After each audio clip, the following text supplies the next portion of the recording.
Hello and welcome to Jeremy's Yorkshire Allotment Adventures on what is quite a cold morning here, but at least it's dry. And welcome once again. I hope you're comfortable. I hope you're warm. Got your feet up, cuppa. Well, how fantastic is that? It's great to have you on board. Thank you for your comments. Where have I been? Well, I'm back. Life sometimes just takes over. And actually, at this time of year, it's time to take things a little easier on the allotment and in your gardens at home, but it is time for preparation. So welcome once again to Jeremy's Yorkshire Allotment Adventures. See you in a minute.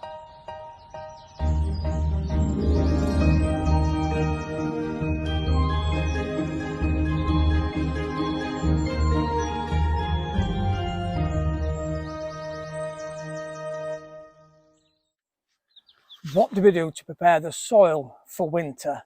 Obviously, I'm no longer growing in this soil. Funny enough, I forgot I've got a couple of potatoes left. I must get those out in case, of course, our friends, the slugs, and all the other things down below in the soil might have had a go at them. But we'll get those up. Fantastic. Now, what to do with the soil? Well, I've just started scattering all my old compost from my growing tubs and even the compostable pots, because as you see, they'll break down and that'll give some nutrients into the soil, not obviously these, but that will give a little bit of texture to the soil. It'll help to aerate it, to make it light. Now there's two ways of doing this. You can either just pop it on top, so yeah, that includes compost, manures, anything that you've got, waste materials that you're going to leave on top over winter. Or the other option is to put some on top and to dig it down, to pre-dig. Once you've done that though, if you do go along the digging method, a lot of people these days don't seem to want to do that, which, because it is hard work. I've dug mine over already. It will be redug. I like the digging bit. Keeps me fit-ish. Anyway, so you put that down. I've got some straw in my greenhouse. That'll come out and I'm going to dig that in as well.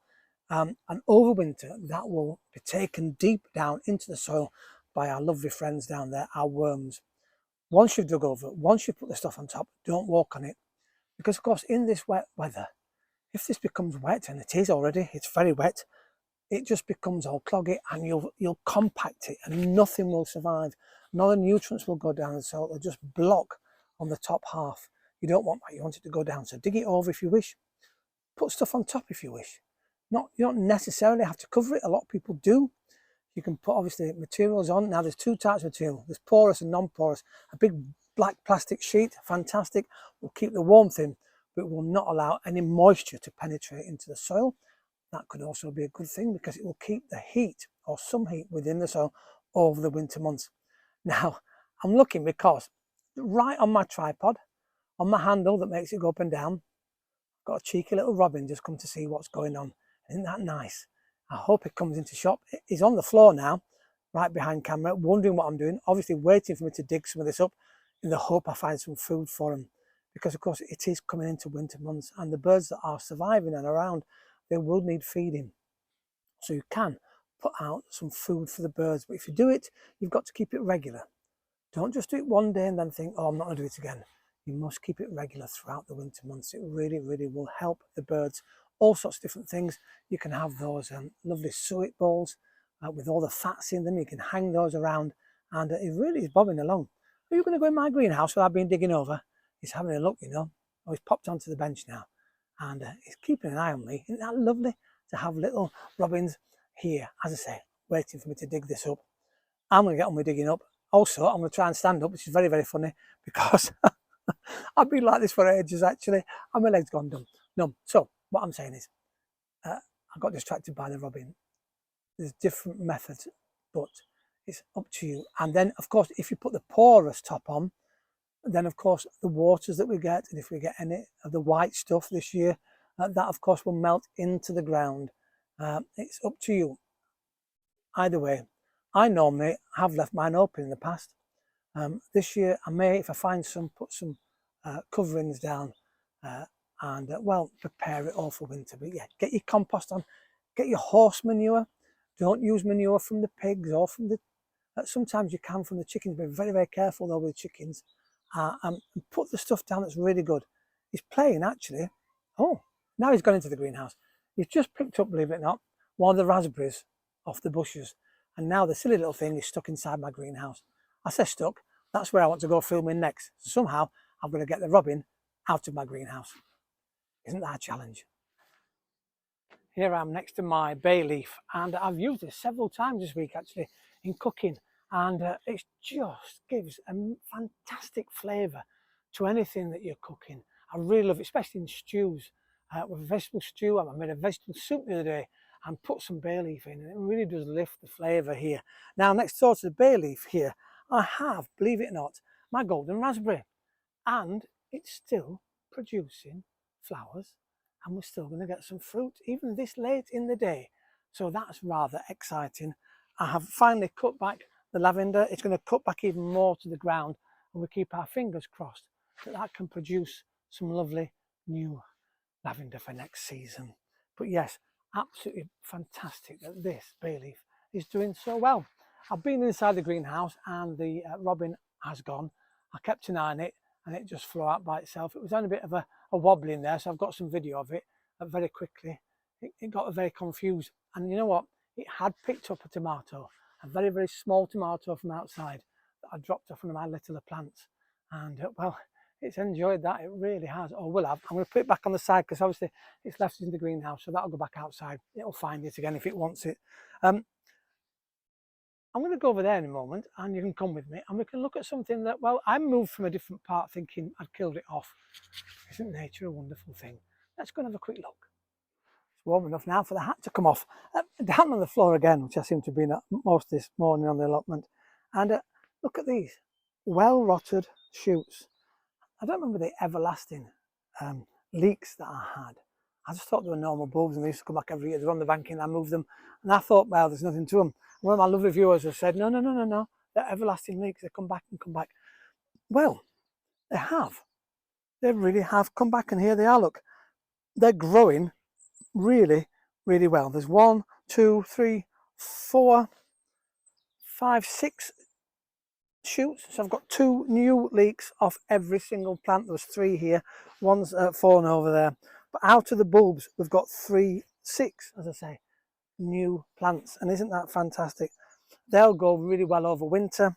I'll keep an eye on them, and obviously next spring, when they're ready, we can cut them off and have leeks, and they'll just keep growing and growing. And how do you do that? I did it by mistake, exactly what I've done. Allow them to grow and cut them back, and they'll just keep regrowing each year in the same place that you have them. Isn't nature a miraculous, wonderful thing?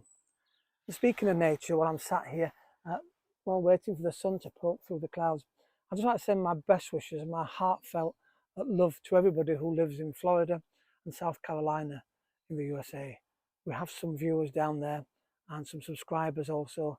And well, we really are thinking about you at this time. You've had 10 feet floods, 10, 20-foot floods from 2 hurricanes recently. And I've sent some messages to you over there. So I just hope that you're doing well. I hope you'll be able to, well, I hope you've missed most of it. I don't know exactly where you live in those areas, but a lot of people seem to be badly affected by it all. And well, it puts everything else here into perspective when you get a little bit of rain like we had yesterday. And suddenly you think that actually, taller than my greenhouse here in the allotment, you've had flood water. And that's just incredible. It's just, well, as I say, nature, it can be devastating at times. And some of the footage we've seen on the news cycles and well, everywhere really, from home videos that people have put on, just absolutely unbelievable. The power that's happened, and the water, the power of the water to just destroy, to move riverbanks, to riverbeds, houses, cars, just move them to a completely different location. And in most times, of course, absolutely destructive. And well, our hearts really are with you, and I hope that you can come through it. And well, I know the big tidy up started, so as I say, our love is sent to you from Jeremy's Yorkshire Allotment Adventures, and I know from the Yorkshire family that we have here, from all my subscribers, I know they want me to wish you the very best ahead. And well, let's hope that you weren't too affected by it. It's just awful, awful devastation. But it really does show you the power of nature. Yes, nature can be good. We can have rebirth through the plants. We can grow vegetables. We can have flowers. We can have fruit. And well, we're the lucky ones here because we've had a bit of rain. What's that, eh? Right, compared to you lot. So, as I say, I'm thinking of you. On that note, I'm going to end today's show and say once again, thank you for watching Jeremy's Yorkshire Allotment Adventures. Thank you for keep subscribing. I hope you enjoyed today about starting to prepare for the winter months. The frosts are coming. Oh my goodness me, in the mornings and late evenings, they're here. So if you've got any delicate plants outside, get them covered up with your fleeces. And if you can, move them into your conservatory, into your greenhouses. I've started to do that. Move stuff inside the greenhouses to protect them over the winter months. My next task is to go through my strawberries. I've left them because actually it's been very, very mild really compared to what we normally have. They're now just starting to turn. They should have been cut back a little earlier, maybe just after fruiting. But I'm going to go through now, clear it all up in the next few days and again, prepare those beds for winter. But to tell you the truth, my strawberries seem to do all right without me. And this, my raspberry, is still producing fruit. Incredible. We're halfway through, well, we're in the early days, aren't we, of October. I'll shut up now and I'll let you go. As I say, once again, thank you very much for watching Jeremy's Yorkshire Allotment Adventures. Ta-ra for now.